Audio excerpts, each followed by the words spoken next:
Gabi-gabi, sabay tayong makikialam. Anumang hamon, anumang panahon, Tuloy-tuloy ang pagpapatrol. Sabay nalalaban. Tanggol! Tawagin mo na yung backup. Lulusong na tayo. Bakit ang daming pulis na dinedeploy? Nahanap na daw po nila sa tanggol. Susugod ng mga pulis sa inyo. Kailangan nyo na umalis.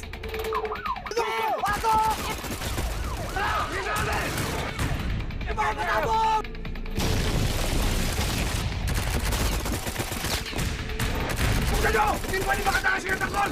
Oo, nakitumakot! Harahin sila! Hindi sila dapat makalabas dito ng buhay! Tanggol! Sabay nakakabahan.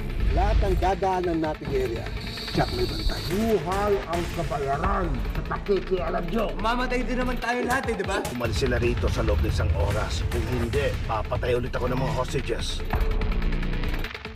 Maraming bantay. Pagbalik ko, kasama ko na yung mga staff natin. Hindi natin pwedeng hintayin na may susunod silang gagawin.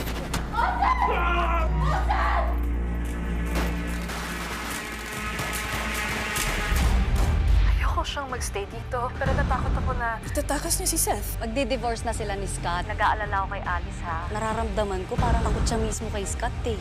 Natali niya ako sa gabi. Hindi niya pwedeng sabihin hindi kasi naaalala ko to. Naaalala ko, bakit ko naaalala? Mel, priority natin si Alice, ha? Hindi siya pwedeng mawala sa paningin natin. Lizelle, ang sabi mo sa akin, hindi mo masyado kilala si Bianca. Ang sabi nung kapatid niya, close daw kayo. Anong gusto mong palabasin? Ibalik niyo sa akin yung anak ko! Hindi dahil sa kanya, hindi ka pag-chismisan ng mga tao dito sa Aburao. Kilala ko si Beth. Pero ako, hindi niya ako kilala. Hindi niya alam kung anong kaya kong gawin. Tapusin mo siya.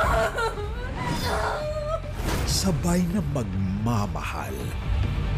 Paano kung habang nasa Singapore ka, nag-asawa na ako rito? Hihintayin pa rin kita hanggang sa maghiwalay kayo.